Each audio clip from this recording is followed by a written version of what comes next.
yaitu dinamika perkembangan publik di Kecamatan Talo, Kota Makassar.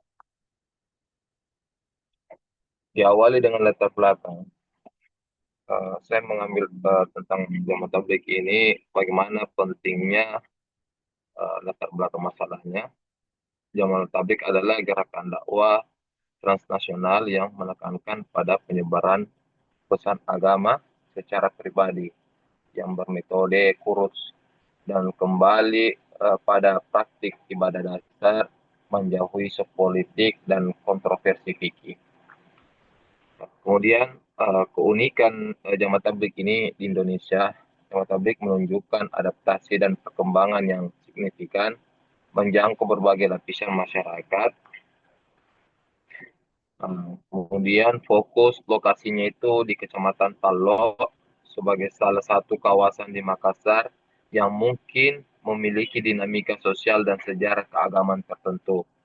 Menjadi lokasi penting untuk mengamati bagaimana jamaah tablik berinteraksi dengan masyarakat lokal seperti Bugis, Makassar, Toraja, dan Mandar. Dan bagaimana praktik kurus mereka mempengaruhi kehidupan sosial dan keagamaan di tingkat mikro. Nah, masalah penelitian, terdapat kebutuhan untuk memahami secara mendalam dinamika faktor-faktor internal dan eksternal yang memengaruhi keberlangsungan adaptasi dan penerimaan jamaah tabligh di Kecamatan Talo, serta bagaimana gerakan ini memengaruhi identitas keagamaan anggotanya. Yang kedua itu rumus masalah. Pertama, bagaimana sejarah dan pola awal masuknya jamaah tabligh ke wilayah Kecamatan Talo. Yang kedua, apa saja faktor-faktor internal dan eksternal yang mendorong dan menghambat perkembangan jamaah tabligh di Kecamatan Talo. Ketiga, bagaimana strategi dakwah kurus dan bayan yang diterapkan oleh jamaah tabligh memengaruhi pandangan dan praktik keagamaan anggota serta respon masyarakat lokal di Kecamatan Talo. Kalau yang ketiga, hipotesis, karena penelitian ini kualitatif, eksploratif, hipotesis tidak bersifat mutlak, namun dapat dirumuskan sebagai hipotesis kerja. Hipotesis kerja itu perkembangan jamaah tabligh di Kecamatan Talo didukung oleh faktor jaringan kekeluargaan dan informal di lingkungan masjid lokal. Sementara strategi kurut mereka cenderung diterima secara kondisional oleh masyarakat lokal, di mana penerimaan utamanya didorong oleh kesederhanaan ajaran akhlak dan bukan oleh afiliasi ideologis. Keempat, fokus penelitian dan deskripsi fokus, penelitian lapangan kualitatif. Fokus penelitian, dinamika perkembangan jamaah tabligh, deskripsi fokus, satu, dinamika kelembagaan atau struktur, pola organisasi, kepemimpinan amir, dan hubungan dengan markas pusat jamaah tabligh. Kedua, dinamika aktivitas dakwah kurus, intensitas kurus bermetode. Ada tiga kurus ialah bagaimana dia ada metode untuk semacam keluar berjuang di jalan Allah itu selama 3 hari, 40 hari, dan rute lokal dan regional, dan tema-tema bayan seperti ceramah yang dia sampaikan. Ketiga, dinamika keanggotaan. Motif anggota bergabung, perubahan identitas keagamaan, pakaian, bahasa, praktik ibadah. Setelah bergabung, serta pola rekrutmen. Yang keempat, dinamika interaksi sosial. Hubungan jamaah tabligh dengan tokoh agama atau ulama lokal di sekitar Kecamatan Talo, ormas Islam lain, NU, Muhammadiyah, dan respon penerimaan masyarakat non-anggota di Kecamatan Talo. 5. Kajian pustaka atau penelitian terdahulu. Karya tentang jamaah tabligh global nasional, penelitian yang membahas sejarah, ideologi India, Pakistan, Indonesia. Misalnya, karya tentang jamaah tabligh di Jawa, Medan, atau Jakarta.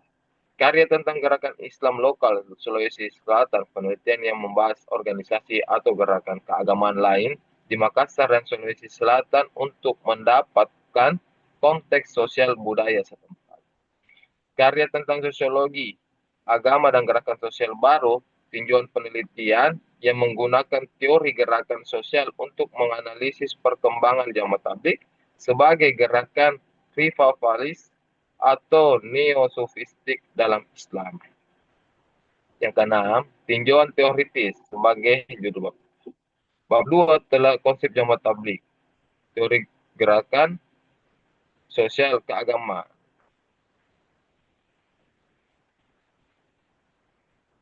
Menggunakan teori menganalisis bagaimana jamaah tabligh, konsep dasar jamaah tabligh, tafakur 6 sifat, khuruz, bayan, dan taklim.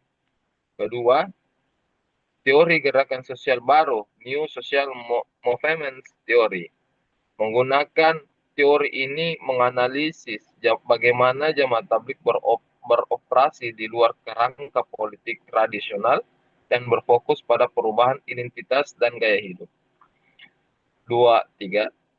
Teori difusi dan jaringan sosial. Menggunakan konsep difusi inovasi atau teori jaringan sosial untuk menjelaskan bagaimana jamaah tabligh menyebari melalui hubungan pribadi dan struktur informal, markas, dan masjid. Kemudian konsep adaptasi gerakan keagamaan lokal. Kerangka teoritis diletakkan pada. Yang ke-8 ini ada metodologi penelitian. Jenis penelitian ini kualitatif dengan pendekatan fenomenologi dan studi kasus. Lokasi dan waktu penelitian. Lokasi Kecamatan Tallo, Kota Madia, Makassar, termasuk markas dan masjid mesti aktif dijadikan tempat khuruz. Waktu disesuaikan dengan kebutuhan pengumpulan data. Sumber data, data primer, observasi partisipatif, dan wawancara mendalam. Kedua, data sekunder, dokumen internal jamaah tabligh jika tersedia, laporan masjid, publikasi lokal, dan data demografi di Kecamatan Tallo. Informan penelitian, informan kunci adalah amir leader yang biasa memimpinnya di tingkat Kecamatan Tallo atau seperti mursyid atau anggota lama atau semacam veteran yang biasa melakukan metode khuruz selama 3 hari ataupun 40 hari. 3. Teknik pengumpulan data. Yang pertama itu observasi partisipatif utama, mengganti langsung kegiatan taklim bayan dan khuruz di masjid-masjid Tallo. Kedua, wawancara mendalam kepada informan kunci dan pendukung. Studi dokumentasi mengumpulkan data sekunder. Teknik analisis data menggunakan model analisis kualitatif, misalnya model Mills dan Huberman-Krauss. Koleksi data, pengumpulan data di lapangan. Kedua, reduksi data, meringkas, memilih, dan memfokuskan data yang relevan dengan fokus penelitian. Ketiga, penyajian data, menyajikan data dalam bentuk narasi, matriks, dan bagan. Keempat, penarikan kesimpulan verifikasi, menarik kesimpulan berdasarkan pola, kategori, dan tema yang muncul dari data lapangan. 9. Tujuan dan kegunaan penelitian. Tujuan penelitian ialah pertama, mendeskripsikan secara holistik pola perkembangan kelembagaan dan dakwah jamaah tabligh di Kecamatan Tallo. Kedua, menganalisis faktor-faktor pendorong dan penghambat yang membentuk dinamika jamaah tabligh di tingkat lokal Makassar. Ketiga, menjelaskan respon anggota dan masyarakat terhadap strategi khuruz yang diterapkan oleh organisasi jamaah tabligh.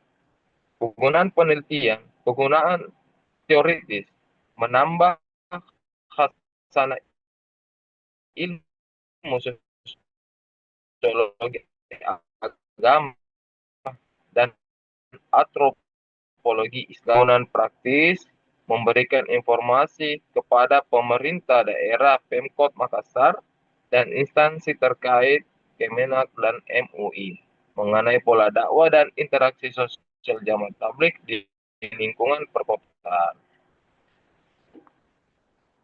Dan 10 itu ada perpustaka yang biasa dibuat dari apa ini Muhammad Khalid Rafus Firdaus dan Azra Jaringan Ulama Timur Tengah dan Kumpulan Nusantara. Mungkin yang itu saya bisa uh,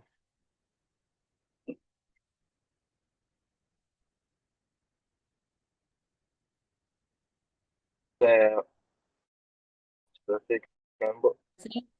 Ya, Ada yang pertama tambahan? saya ingin tanggapi adalah saya kira ini hipotesis. Hipotesis itu tidak itu hanya untuk penelitian kuantitatif. Jadi tidak ada istilah hipotesis kerja dan sebagainya. Jadi tidak ada itu hipotesis kerja dalam penelitian kualitatif pun dalam penelitian kualitatif itu tidak ada. Yang kedua adalah jadi tidak perlu hipotesis. Kemudian yang kedua adalah yang saya ingin tanyakan, apa sebetulnya yang ingin Bapak tunjukkan untuk kebijakan pemerintah Kota Makassar? Nah, apa tadi bisa diulang lagi judulnya, Pak? Perkembangan jamaah tablik di Kecamatan Solok di Kota Makassar. Hmm, iya. Jadi apa sebetulnya yang ingin Bapak rekomendasikan dari hasil penelitian Bapak nanti ini tentang ini jamaah tablik di Kecamatan Talo ini? Apa yang sebetulnya ingin, tadi saya lihat, ya, coba dilihat ditampilkan manfaat penelitiannya, Pak. Tujuan penelitian dan manfaatnya mana tadi itu? Ini coba masalah penelitiannya tadi apa? Tuh dulu. Masalah penelitiannya tadi apa? Masalah penelitian tabe. Ya, oke oke. Bagaimana sejarah awal, apa faktor internal mendorong menghambat perkembangan, bagaimana strategi dakwah. Oh, jadi ini hanya kita ingin melihat ya, maksudnya apa yang perkembangan jamaah tablik dan strategi dakwanya ya. Ya, Ya. iya Bu. Oh ya, oke. Jadi ini merespon bagaimana respon masyarakat lokal. Nah, oke. Nah, ini sebetulnya ya ini kan jamaah tablik itu kan ada masih ada kayaknya pro kontra Pak ya. Saya biasa mendengar ada pro kontra dengan tentang jamaah tablik terutama kalau mereka itu pergi berdakwah beberapa hari kan ada yang biasa bertanya apakah memang mereka itu misalnya tidak punya aktivitas lain selain ya berdakwah seperti itu, aktivitas untuk pemenuhan kebutuhan dan sebagainya. Mungkin itu bisa dijelaskan Pak, bagaimana sebetulnya gambaran jamaah tablik ini, maksudnya esensi esensi dari dakwah itu memang seperti apa? Mungkin bisa dijelaskan Pak. Ini. Ya, jadi begini Bu Hmm. Dokter, bentuk dengan pro kontra yang masalah kursus fisabilillah itu yang diadakan 3 hari 40 hari itu Hmm. bahkan ada sampai 4 bulan Hmm. itu saya sedikit sudah mendapat dari informan bahwasannya itu kan ini yang pro kontranya yang meninggalkan keluarga. Ya, Nah, sementara itu di dalam jamaah tablik itu kemarin saya mendapat informan berkata itu ada aturannya. Kalau orang mau melakukan kurs visabilillah begitu yang dilakukan metode jamaah tablik itu ada koordinasi dari pimpinan seperti perwakilan Makassar bahwasanya ada namanya tafakut. Makanya di tafakut ditanya-tanya bagaimana keluargamu, bagaimana pekerjaanmu. Jadi kalau dia tidak mencapai dari apa tafakut aturan yang sudah ditetapkan oleh perwakilan Markas Makassar, maka itu tidak dibolehkan. Kenapa tidak dibolehkan? Karena itu menjadi hal fitnah ke depan begitu, meninggalkan keluarga dalam tidak menyimpan begini dengan apa tidak melakukan sesuai terlalu fanatik dalam bahasanya lah begitulah Bu ya, fanatik dalam agama sampai keluarga anak dan sebagainya di rumah ditinggal di rumah kan.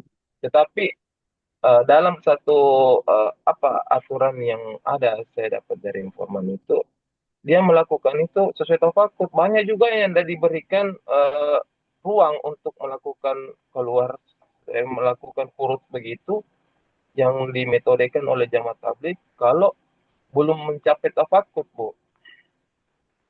Iya. Makanya ini yang saya mengangkat penelitian ini untuk menjelaskan yang dari pro kontra dari masyarakat awam. Kenapa? Karena ada yang menganggap begini, begini ternyata eh, dari gerakan yang tablik ini dia tidak menyampaikan bahwasanya ada aturan yang seperti ini. Jadi orang berpikir, ih enaknya nih begini begini butuh. Jadi begini ternyata itu ada aturannya. Orang begini, ada yang biasa katanya maksa juga mau keluar, ih saya mau begini, keluarga begini. Tapi ternyata diteliti diperintahkan dari orang markas di Makassar, datangi keluarganya, ternyata tidak sesuai dengan uh, yang dia mau karena uh, mungkin dia terlalu bersemangat berlebihan untuk melakukan seperti ini. Sementara kita di dalam markas itu tidak membolehkan juga karena jadi fitnah di tetangga, di keluarga sendiri. Bilang, kenapa ini begini-begini keluar kurut 40 hari. Nah, sementara dia menyimpangkan keluarganya 100.000 lah contoh, Bu, dan 3 anak. Kan ini tidak lolos arti istrimu di anakmu. Saya simpan cuma 300.000. 300.000 40 hari. Listriknya bagaimana? Bagaimana airnya? Sekolahnya anakmu bagaimana? Ini tidak boleh. Kau pulang dulu kumpul uang, bekerja baik-baik secara secara yang berkah begitu, Bu.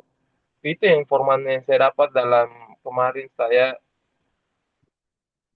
sama teman itu. Ya, oke. Jadi itu, oh ternyata ada ininya Pak ya, ada persyaratan juga ya kalau misalnya seperti itu ya. Ya, syaratannya itu namanya tafakud. Hmm. Artinya ya, Oh iya, oke. Jadi itu artinya kan kita apa ya? Ya ini kan hanya meluruskan Pak, karena kan saya juga sering eh, hmm, mendengar bahwa ya kok mereka bisa kan saya sering apa ya ada teman yang ikut jamaah tablik ya saya sering ya itu ya biasa dikomentari sama teman-teman gitu. ya, ya. Bagaimana sebetulnya ini kok meninggalkan keluarga dalam jumlah waktu yang lama seperti itu. Oh iya.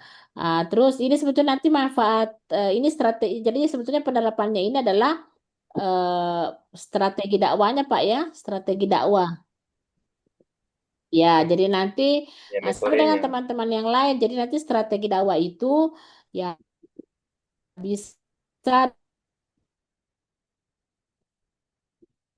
nanti yang jelas bahwa kalau penelitian kualitatif itu outputnya adalah sama tablik kan kalau selama ini belum ada penelitian yang tentang ini Pak ya tentang bagaimana mempetakan bagaimana sebetulnya strategi dakwahnya sehingga nah ini nanti ya sebetulnya penelitian Bapak ini bagus jadi nanti supaya Bapak bisa apa bisa meminimalisir eh, apa ya komentar-komentar negatif tentang jamaah tablik itu kan. Nah, itu nanti yang rekomendasi seperti itu bahwa memang dia strategi dakwahnya seperti ini.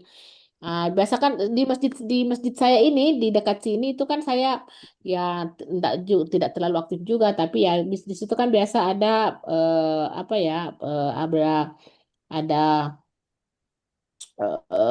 ini ada sering ada jamaah tablik itu kan ya biasalah Pak komentar-komentar masyarakat bahwa biasanya mereka itu ya kalau di sini masjid saya ini mereka welcome jadi karena kebetulan masjid di dekat rumah saya itu adalah lantai 2 lantai jadi misalnya kalau ada jamaah tablik itu mereka difasilitasi karena lantai 2 masjid itu kurang terpakai. Maksudnya nanti nanti biasanya full jamaah sholat kalau bulan Ramadan. Jadi kalau misalnya mereka datang itu mereka difasilitasi, mereka nginap itu di lantai 2 masjid. Mereka kalau di sini sih welcome welcome aja. Tapi kan ada masjid yang saya lihat saya tidak tahu di mana ya, saya pernah singgah sholat itu ya, di sini bilang bahwa di sini dia mereka menolak untuk jamaah tablik. Mungkin karena ya sebetulnya juga ya nanti bagus sih sebetulnya kalau mereka, karena ini hanya tanggapan saja Pak ya, tanggapan masyarakat bahwa kadang-kadang misalnya kalau ada jamaah tablik itu kesannya masjid itu agak agak agak apa ya, ya agak, maksudnya itu enggak, tidak mohon maaf, ini ada biasa mengatakan oh tidak bersih dan sebagainya, kan mereka harus ini, tapi memang kalau masjid saya ini memang ada fasilitas, maksudnya bukan fasilitas juga, jadi mereka memang itu ditempatkan di lantai dua, jadi tidak mengganggu jamaah-jamaah yang sholat yang di apa ya, di masjid di lantai satu itu, ya seperti itu. Jadi memang ada saja. Nah, jadi saya berharap bahwa nanti di hasil penelitian pasar di Indonesia, Bapak menggambarkan, membuat konsep, oh ini loh strategi dakwah mereka. Eh, Kemudian tujuannya seperti, jadi sehingga menegaskan bahwa memang ya tugas apa ya, misi jamaah tablik itu memang satu misi yang mulia seperti itu, untuk mengajak apa ya, amar ma'ruf nahi mungkar seperti itu ya. Jadi nanti itu rekomendasi apa hasil penelitiannya Bapak nanti itu ya, ada konsep, semacam konsep atau bagan bagaimana sih strategi dakwah mereka, sehingga itu bisa meneguhkan, apa ya, meyakinkan publik bahwa mereka tuh sebetulnya sistem dakwanya seperti ini, seperti itu. Jadi ya bisa, sehingga bisa apa meminimalkan itu apa komentar-komentar yang kurang bagus ya, karena terus terang ya saya sering ya mendengar seperti itu, bahwa ya pertama itu tadi persoalan meninggalkan keluarga, gimana dong keluarganya kalau dia pergi berbulan-bulan, terus yang kedua ya konsep itu tadi, ya strategi mungkin ya, termasuk strategi dan ini, jadi itu nanti Pak, hasil penelitian ini nanti bisa, ini nanti Pak bagus ini kalau kita Bapak publikasi. Nah, kemudian nanti itu akan sampai menjelaskan kepada kita, oh ternyata seperti ini yang sebenarnya, terutama strategi dakwah itu kan yang paling penting, mengembangkan misi dakwah, amar ma'ruf nahi mungkar seperti itu ya. Jadi saya berharap nanti ini hasilnya Pak nanti dipublikasi, apakah itu lewat proceeding atau lewat artikel jurnal di jurnal-jurnal apa ya, keislaman seperti itu. Ya, saya kira seperti itu Pak. Jadi nanti tinggal dilanjutkan saja. Ya.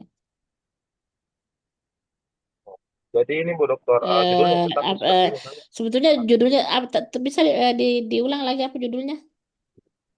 Judulnya itu Dinamika Perkembangan Jamaah Tablik di Kecamatan Tallo, Kota Iya, Makassar. tapi sebetulnya kalau kalau saya sih melihat, sebetulnya lebih bagus kalau strategi dakwah Pak itu lebih lebih eh, lebih lebih membuat orang penasaran untuk membaca. Nah, kalau kan Bapak hanya bilang dinamika perkembangan jamaah tablik, saya kira itu Bapak hanya menjelaskan ya apa sih aktivitas apa sih yang mereka lakukan. Tapi kalau judulnya adalah strategi dakwah jamaah tablik di Kecamatan Talo. Saya kira itu lebih lebih membuat orang penasaran apa sih mereka, misi apa mereka tujuannya. Ya, jadi strateginya itu ya itu kan tadi yang pertama kan mereka melakukan ya kayak apa musafir seperti itu untuk melakukan perjalanan ya, Oke. apa jadi ya pertama bagaimana cara mereka ya itu kan termasuk strateginya, jadi strateginya kan mereka misalnya keluar keluar keluar daerah untuk melakukan dakwah dan sebagainya. Ya seperti itu, jadi itu apa, lebih lebih lebih kalau strategi dakwah itu nanti lebih membuat orang penasaran, oh apa sih strategi dakwahnya seperti itu.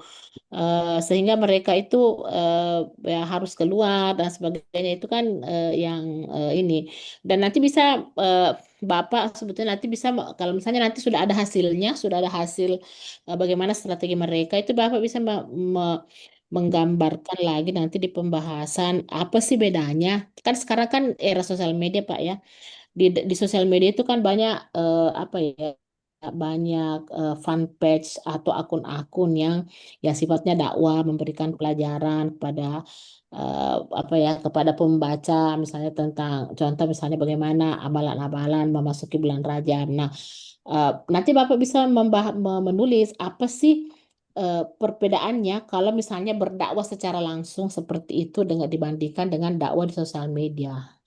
Nah, itu kan itu lebih supaya bisa oh memang ya sistemnya seperti itu kan. Saya lihat biasanya jamaah tabligh itu kan mendatangi misalnya sekelompok-kelompok orang untuk menyampaikan pesan-pesan keagamaan seperti itu. Saya sering ketemu dengan di yang kalau ada nginap di misalnya ada yang datang di masjid ini, saya sering ketemu dengar-dengar mereka. Oh ya seperti ini. Jadi itu yang nanti Bapak penguatannya itu nanti di situ. Dan bisa nanti mungkin ada dari strategi itu mungkin ada apa ya, keunikan kekhasan dari jamaah tabligh ini dibandingkan dengan sistem-sistem dakwah, misalnya hanya memberikan ceramah di masjid pada saat khutbah Jumat, kultum, kemudian dari sosial media itu nanti bisa apa sih kelebihannya dari orang atau teman-teman yang berdakwah di lewat jamaah tabligh ini, itu nanti yang menarik Pak dibahas. Ya. Iya, Oh saya iya. kira seperti itu. Jadi supaya ini kan kalau misalnya tadi itu hanya Bapak menulis bagaimana perkembangan jamaah tabligh kan itu biasa-biasa saja. Bapak hanya mendeskripsikan apa sih kegiatannya, bagaimana penerimaan orang.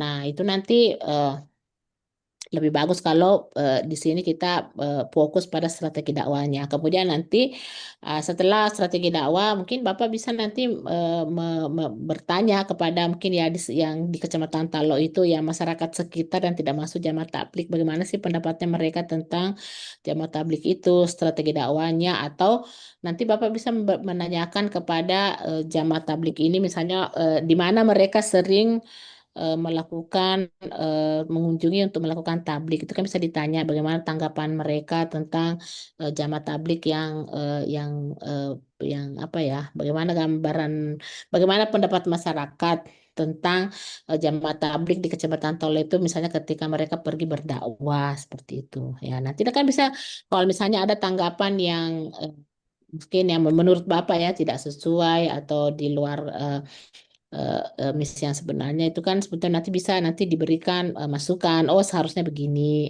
oh strategi dakwahnya itu seharusnya seperti ini. Mungkin bisa misalnya diperkuat lagi atau dipermantap dan sebagainya itu. Jadi kalau saya nanti cenderung ke itu tadi Pak, strategi dakwanya. Jadi supaya ya kita masyarakat itu yakin oh sebetulnya mereka itu tujuannya seperti ini. Nah, misalnya untuk memang semata-mata untuk menegakkan amar ma'ruf nahi munkar seperti itu. Tidak tidak ada tujuan yang lain ya seperti itu ya. Oke. Nah, ya mungkin kayak biasalah biasalah kan kita masyarakat kita. Oh, kalau ada yang kelihatannya berbeda dengan masyarakat eh, yang hal-hal yang umum itu ya mereka langsung menyebarkan oh mungkin menyebarkan paham dan sebagainya, padahal kan sebetulnya ya tujuannya kan sama semua kan untuk menegakkan amar ma'ruf nahi munkar, hanya saja mungkin ya metodenya orang berbeda-beda. Nah ini makanya saya bilang tadi Bapak lebih bagus meneliti pada strateginya itu. Kemudian nanti membandingkan membandingkan apa sih kelebihannya dengan kalau misalnya masyarakat itu hanya diceramai lewat misalnya eh, khutbah Jumat. Kemudian kalau misalnya di sosial media sih banyak sih dakwah-dakwah yang itu di sosial media, tapi kan itu bisa menimbulkan apa ya, pemahaman karena kita hanya membaca ya, seperti saya kan misalnya awam. Nah, itu kan ya saya hanya membaca, terus kalau ngikut-ngikut asal ikut ya bagaimana juga kan. Nah, ya mungkin jamaah tabligh ini mereka berdakwah kemudian mereka meyakinkan. Nah, mungkin itu nantilah masih tergantung sih hasil penelitiannya nanti apakah memang ya memang menurut mereka eh, apa penguatannya dan sebagainya ya, Pak. Ya.